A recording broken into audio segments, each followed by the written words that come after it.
The wind of the Wyoming territory carried a wild, untamed song, a stark contrast to the polite whispers of East Coast salons Clara Whitmore had known. But here, on the bustling thoroughfare of Cheyenne's main street, a different kind of music played. The clang of anvils, the shouts of teamsters, and the distant, rhythmic pant of a locomotive promising a future as vast as the plains themselves. Clara, a woman of 27, her spirit as sharp as her gaze, clutched her modest valise. Beside her, Thomas, her husband of mere months, squeezed her hand.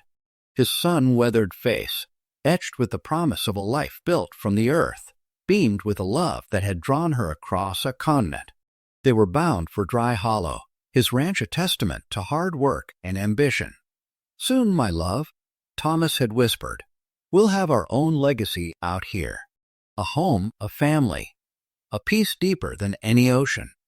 And Clara, a trained schoolteacher with a quiet strength, believed him. She saw the hope in the eyes of the immigrants streaming west, the shimmer of possibility in the endless horizon. This land, rugged and unforgiving, felt like a clean slate, a chance to not just survive, but to truly live. The stagecoach, a lumbering beast of wood and leather, swayed as it cleared the last signs of Cheyenne. Inside, the air hummed with nervous excitement and shared dreams. A grizzled prospector clutched a leather pouch, a young family huddled together, and two stern-faced surveyors pored over maps, their hushed tones of yield and right-of-way a discordant note in the wagon's creaking symphony. Clara, lulled by the rhythm of the journey, envisioned her new life. Mornings painted gold by the sunrise, the scent of sagebrush on the wind, the laughter of children yet to be. She even touched her stomach, a secret smile playing on her lips. Suddenly, a distant tremor, not the rhythmic thrum of the coach, but a deeper vibration rising from the earth itself. The prospector's eyes widened. What in tarnation? Then, a thunderous roar, a sound that swallowed all others, growing with terrifying speed. The ground beneath them began to shake violently, and a cloud of dust, dark as a storm front, materialized on the horizon. Panic erupted inside the coach. Outside, the driver yelled, his voice hoarse with alarm. "Buffalo stampede. They've spooked 'em." Clara pressed against Thomas, who pulled her close, his arms a desperate shield. Through the coach's grimy window, she saw them, a surging, unstoppable black tide of muscle and horn, their collective roar a primal scream of terror. Dust choked the air, and the smell of fear became overpowering. The stagecoach horses, wild with panic, bucked and screamed, their hooves churning the earth. The coach careened wildly, thrown about like a toy by an unseen hand. The roar of the buffalo was deafening now, a monstrous, living wave. Then a sickening lurch. The world tilted violently. A sharp crack, the sound of tearing timber. A desperate cry from Thomas. And then only chaotic sound and pain, the splintering wood, the screams of the dying, the terrified bellow of the stampede. Clara was thrown, hard, into darkness. The last thing she knew was the crushing weight of impact, and then nothing. Consciousness fought its way back through a haze of pain and dust. Clara's head throbbed, a drumbeat against her temples.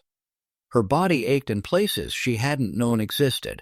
The air, thick with the acrid scent of gunpowder and overturned earth, scraped at her throat. She opened her eyes to a world askew, the overturned stagecoach, a mangled skeleton against the bruised sky. Silence, stark and absolute, pressed in, broken only by the distant, fading rumble of the stampede. Thomas. His name was a silent scream in her mind. Heavier than the pain in her limbs was the chilling absence beside her. She pushed herself up, every movement a fresh agony. The embankment was steep, littered with debris. Near the wreckage, figures lay still, twisted at impossible angles. Clara crawled towards them, her fingers digging into the loose soil. "Thomas?" Her voice was a raw, dry whisper, swallowed by the vastness of the plains. She found him, pinned beneath a heavy beam, his eyes staring blankly at the sky. Lifeless. And inside her, the flutter, so recently a secret joy, was now a cold, dead weight. The world spun, threatening to descend back into welcoming blackness. But a fierce spark, born of grief and a stubborn will to endure, ignited deep within her. She was alive. But everyone else, gone. Hours later, or perhaps only minutes, the sun dipped towards the western horizon, painting the sky in fiery hues that mocked the desolation below. A lone rider appeared on the crest of a distant rise, a silhouette against the dying light. He moved with a quiet, almost predatory economy, his horse a dark extension of his silhouette. As he drew closer, Clara could make out his features.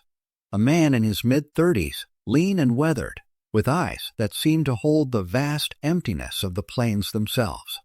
This was Ryder Holt, the buffalo hunter, riding on his lonely circuit, following the signs of the herds. He paused near the wreckage, his gaze sweeping over the scene, assessing the carnage with an unsettling detachment that bespoke of witnessing too much of life's brutal indifference.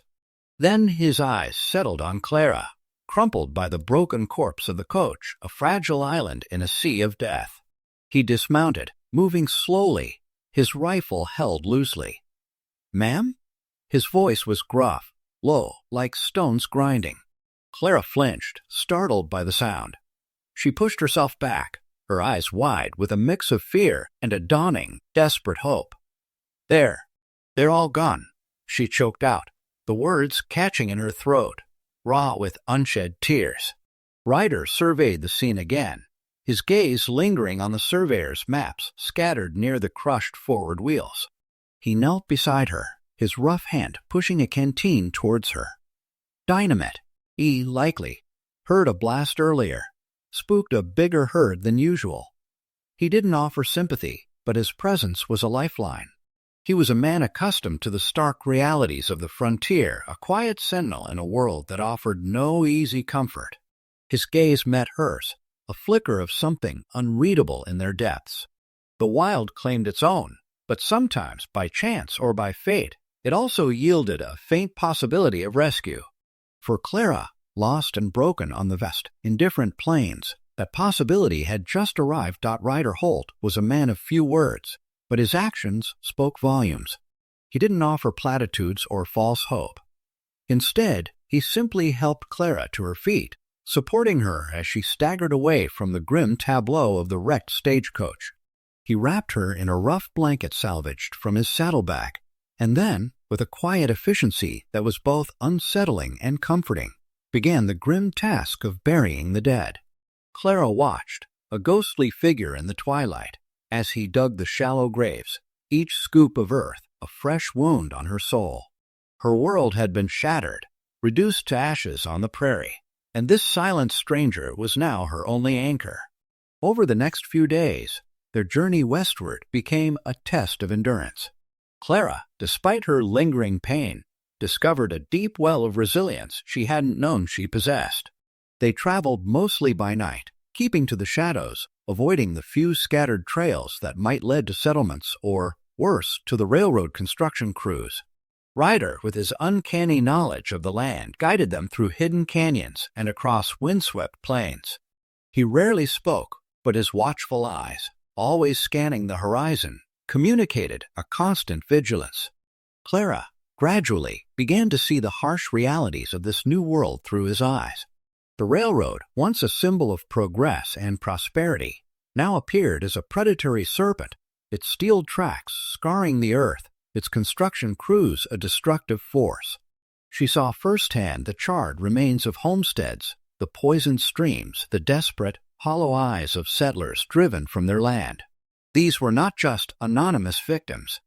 They were people like her, with dreams of a better life, crushed beneath the juggernaut of expansion. The whispers of progress she'd heard back east now sounded like a cruel joke. One morning, as they skirted a newly laid stretch of track still shimmering with dew, they encountered a grizzled homesteader, his face etched with despair. He spoke of men in fancy suits, backed by armed thugs, offering pennies for decades of labor. threatening fire and ruin if his family refused to sell. The railroad wouldn't negotiate. They simply took. Clara's blood ran cold. This wasn't merely land acquisition. It was an invasion, a brutal disregard for human lives and livelihoods. "They're moving fast," Ryder murmured, his voice low, his expression grim. "Pushing the boundaries further every day." It was during these cute observations that Clara began to shed the remnants of her East Coast civility. The land was teaching her lessons she could never have learned in a classroom. The wind, which had once felt wild and liberating, now carried the heavy scent of injustice. She saw the resilience in the gnarled roots of prairie grass, the stark beauty of survival in a world that refused to bend. And she began to understand that her grief, though suffocating, was also a fire, hardening her resolve, sharpening her wits. She was no longer just a widow. The land was changing her, forging something new from the ash of her past. Their path was lonely, a ghost trail paralleling the roaring expansion of a new America. And with every step, Clara felt her identity shift, like the shifting sands of the prairie itself. The smell of wood smoke, tinged with something earthy and unfamiliar, filled Clara's nostrils. She opened her eyes to find herself in a modest hide shelter, the dim light filtering through the stretched skins. A low murmur of voices, soft and rhythmic, drifted from nearby. Her body, though still aching, felt surprisingly rested, the throbbing in her head muted. Ryder sat by a small, smokeless fire outside, his posture alert, his rifle across his lap. Nearby, a dappled gray horse, thin, but with wise eyes, nickered softly. Lucas. Clara remembered him from the stagecoach. He had survived. Two figures emerged from the deeper shadows of the shelter, an elderly Lakota woman with kind eyes and intricate braids, and a man whose face was a roadmap of sun-drenched wisdom. These were Micah and Juniper, the siblings Ryder had led them to, deep within the Shadowlands where the railroad's reach hadn't yet fully extended. They spoke little English, but their gestures, their quiet attentiveness, conveyed a profound sense of healing and acceptance. Juniper bound Clara's wounds with herbs smelling of pine and camphor, while Micah prepared a bitter-tasting tea that seemed to soothe her very bones.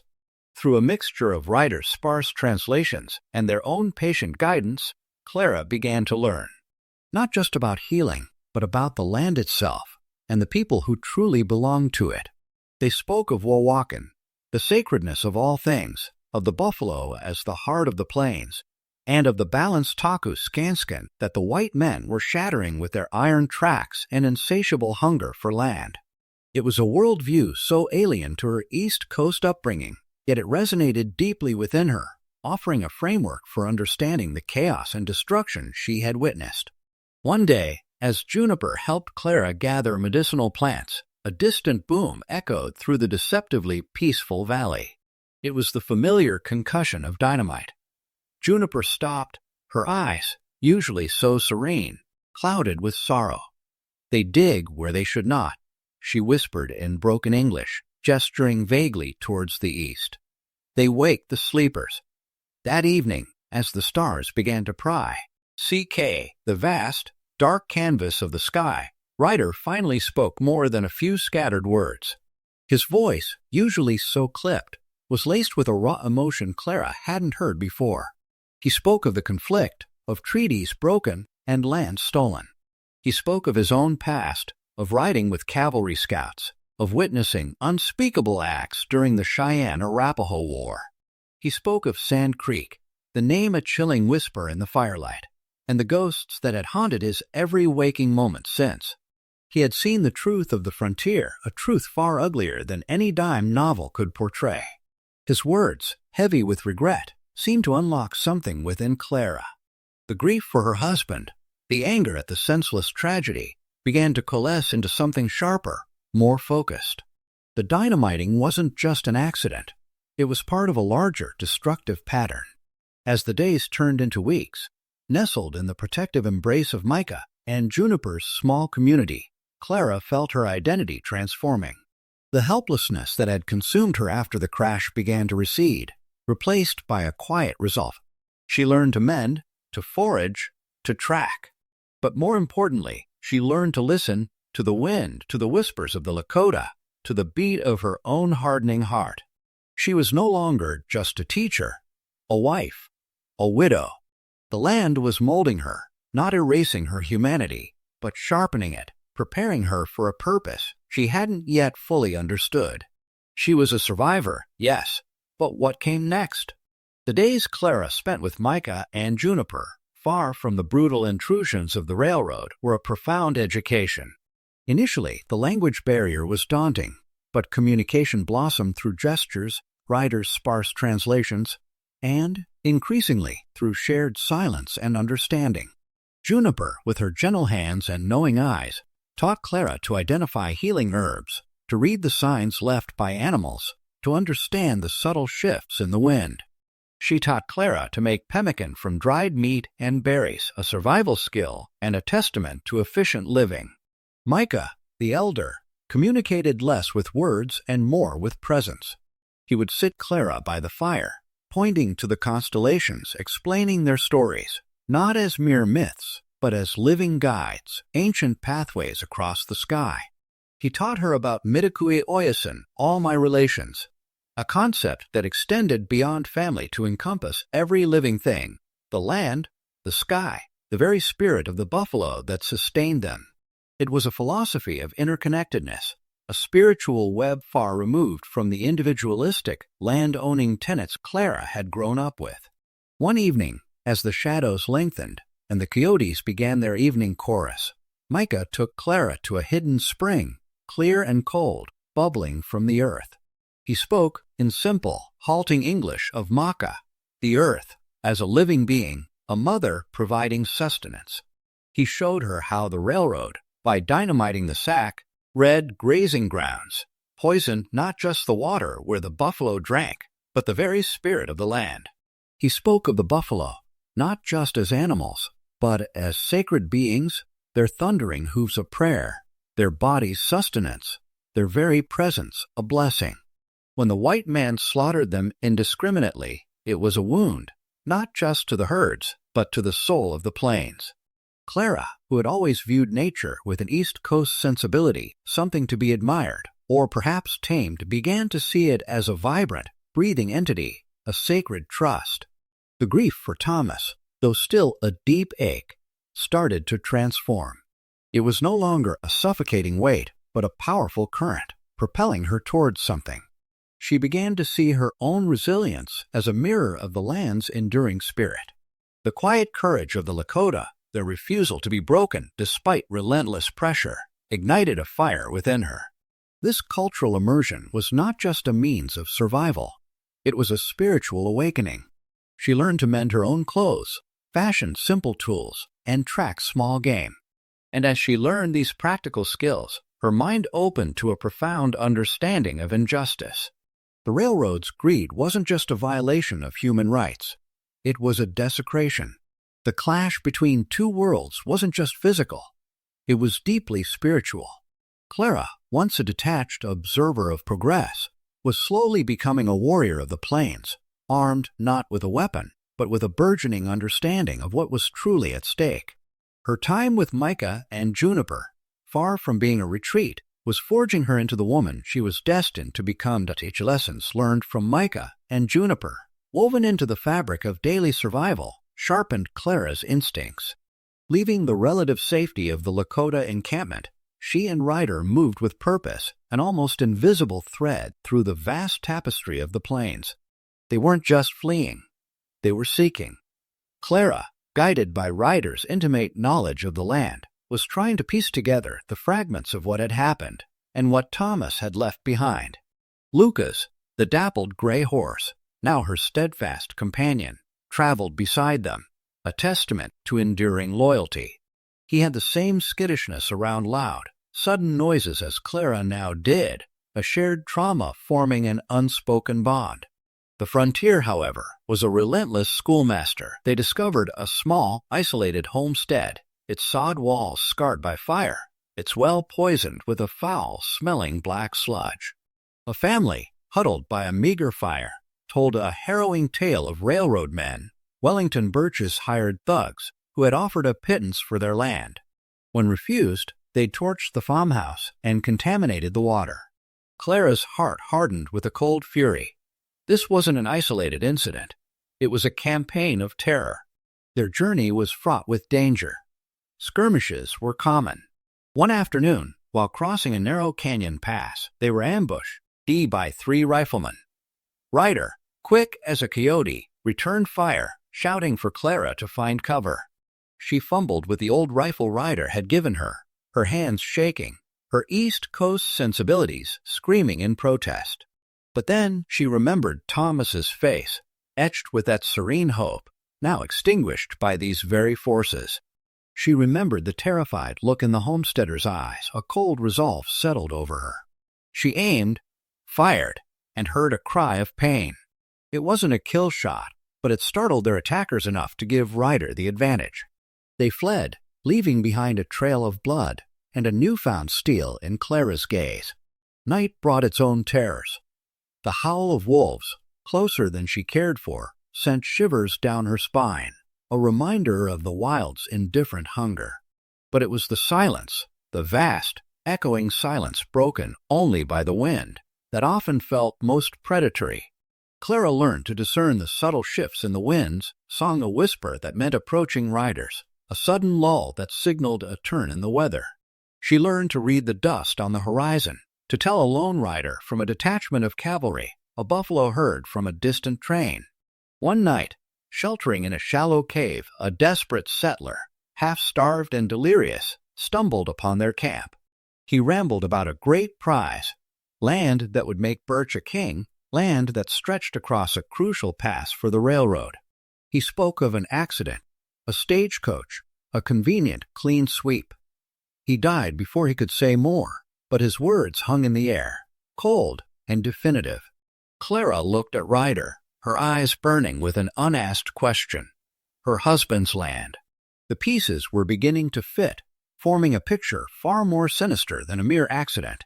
The frontier was indeed a school, and Clara Whitmore, the former school teacher, was discovering a terrifying new curriculum. The abandoned cavalry fort was a ghost of purpose, its wooden walls rotting amidst the persistent sagebrush, its parade grounds overgrown.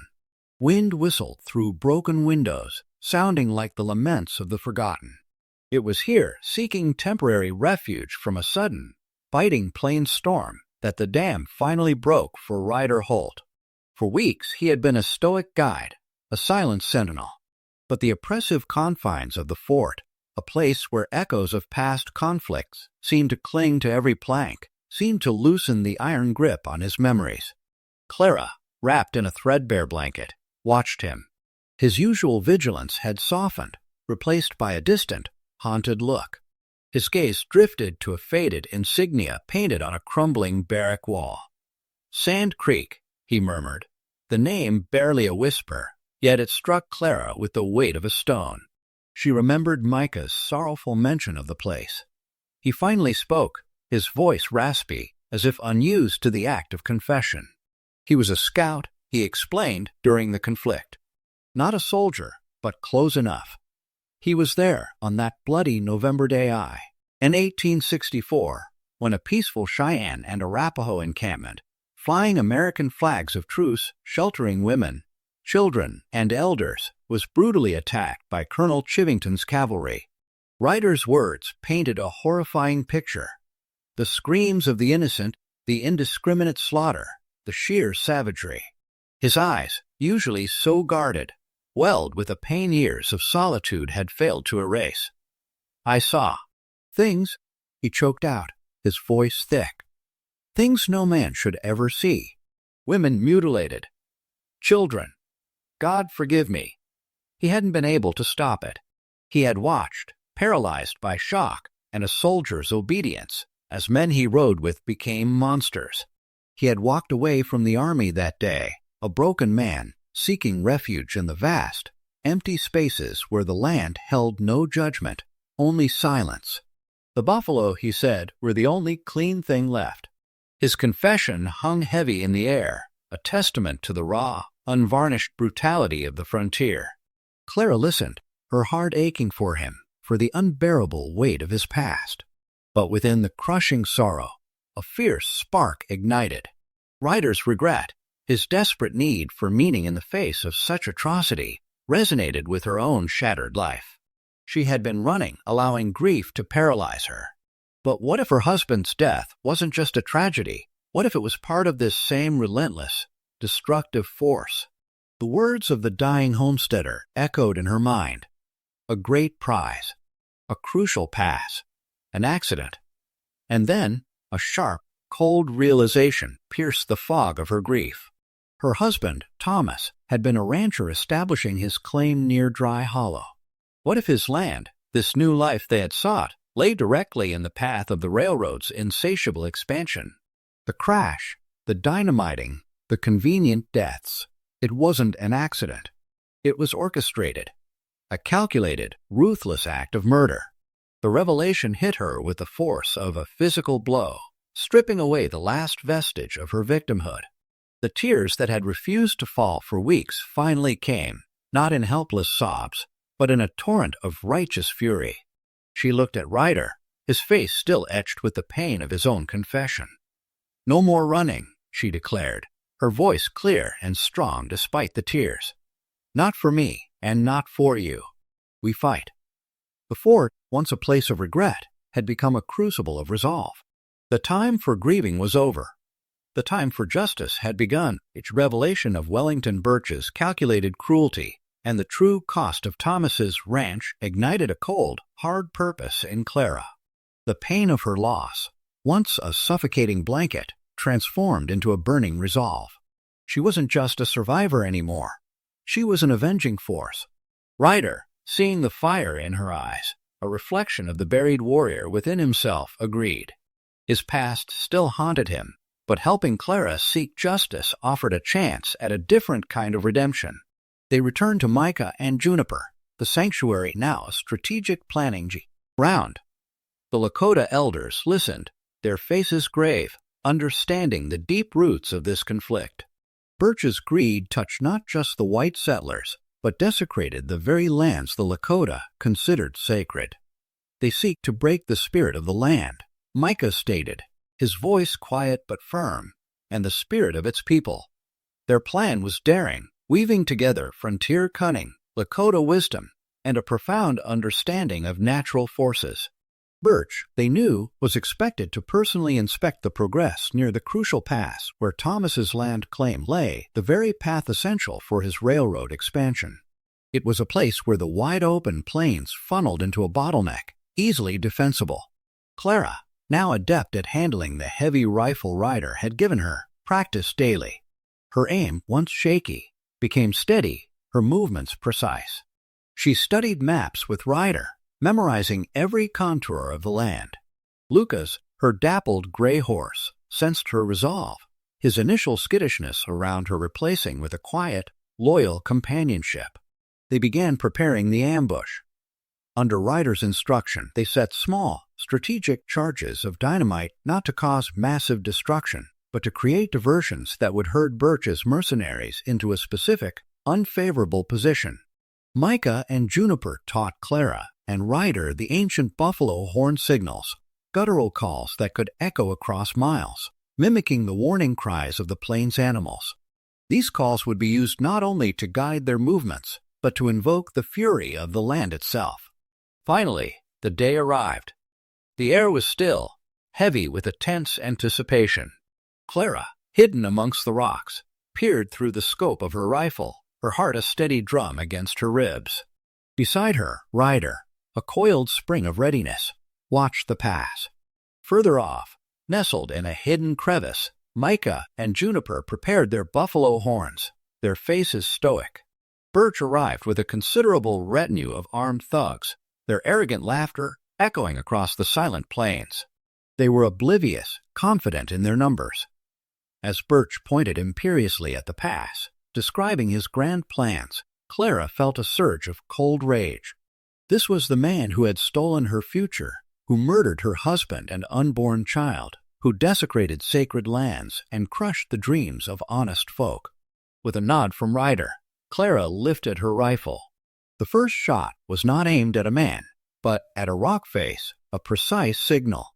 It reverberated like a clap of thunder, followed by a second, and then a series of small, precisely timed explosions. The earth trembled. Panic rippled through Birch's men as rocks tumbled and dust billowed, driving them deeper into the narrow pass. Above them, the mournful, guttural cries of buffalo horns began to sound, echoing from the surrounding hills, a disembodied chorus that spoke of ancient power and vengeance. The stage was set.the echoes of the buffalo horns, deep and resonant, herded Birch's men like cattle into the narrow confines of the pass. Dust, still settling from the initial dynamite blasts, obscured their vision, turning the familiar landscape into a disorienting, hostile maze. The air crackled with tension, a mix of fear and mounting rage. Suddenly, from the high rocky outcrops where Clara and Ryder had positioned themselves, a fusillade of shots rained down. Clara aimed with precision, taking out the lead mercenary, then expertly reloading and firing again, her movements fluid and practiced. The training Ryder had given her, combined with the raw adrenaline of a woman fighting for everything she had lost, made her a formidable opponent. Ryder, a blur of motion, moved like a phantom between rock formations, his buffalo rifle spitting fire, cutting down Birch's thugs with grim efficiency. This was no ordinary gunfight.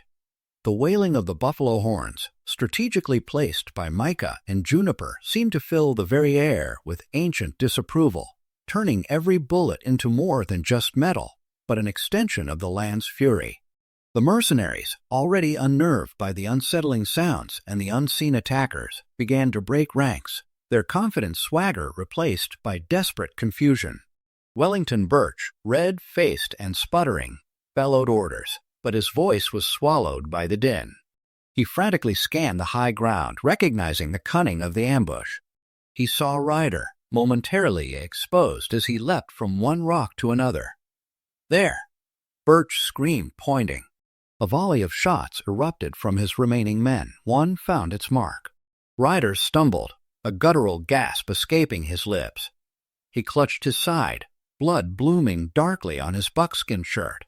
But even as he fell, his eyes were fixed on a hidden cache of barrels below, the railroad's reserve dynamite, meant to clear the rest of the sacred pass.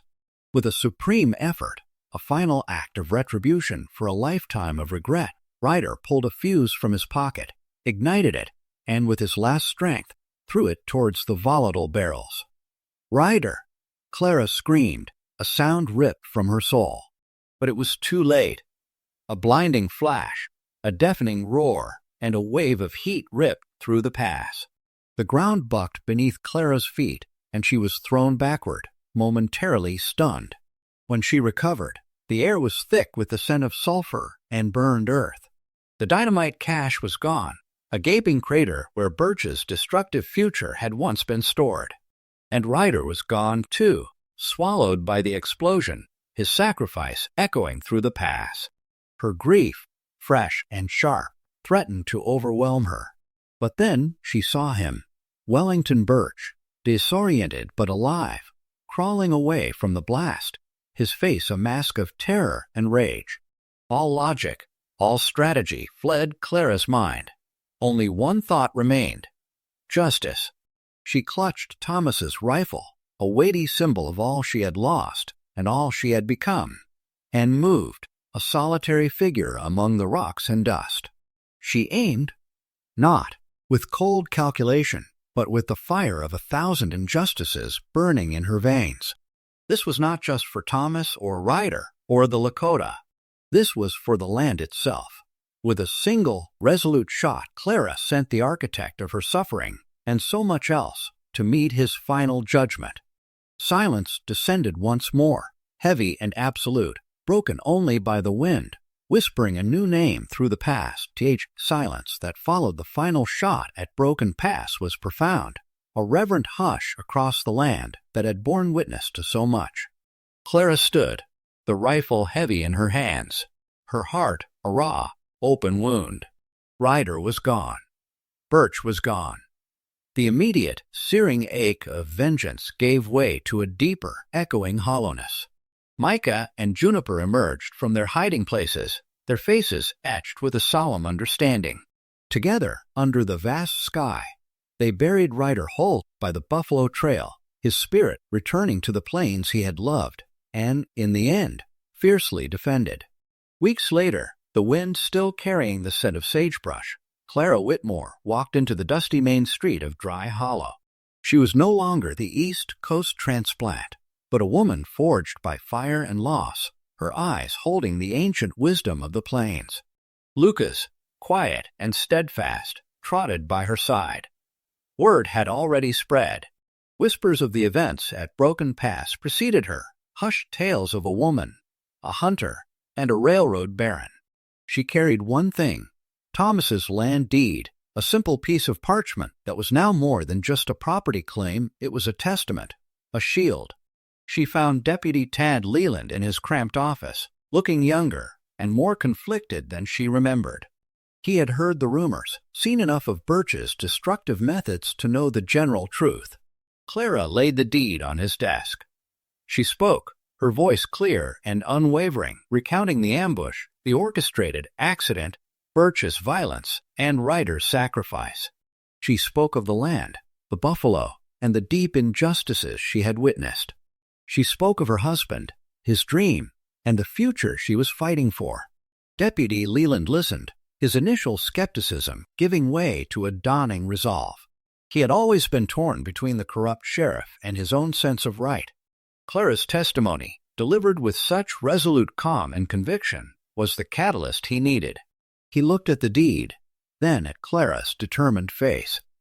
"This land, it's crucial for their line," he murmured, confirming her suspicion. "But this deed, it's valid. It holds." With that, he vowed to stand with her, to use his position, however limited, to block any further expansion through the sacred pass. Clara, with the support of Leland and the quiet, unwavering presence of Micah and Juniper in the background, began to rebuild. Not a ranch, not exactly. Instead, nestled near the sacred pass, on the very land Thomas had claimed, she built a small schoolhouse. It was a simple structure, but within its walls, children of all Ba, Kegrowns, homesteaders, traders, and even some of the Lakota children learned to read, to write, and to respect the land that nourished them. Clara, the trained schoolteacher, had found her true calling, a legacy born from tragedy. Deputy Leland, inspired by Clara's courage, found his own. He ran for sheriff, his platform one of truth, fair dealing, and restoration, standing firm against the lingering shadows of Birch's influence. The fight for the frontier was far from over, but in Clara, the land had found a new defender. They say the plains remember that somewhere near Dry Hollow, where the buffalo still roam, and the wind tells old stories, a woman once rose from the ashes of grief and made a stand, not with a badge or a Bible, but with grit, heart, and the fire of justice in her soul. And when the wind whispers, you can almost hear the triumphant cry of the buffalo horns, echoing a promise kept,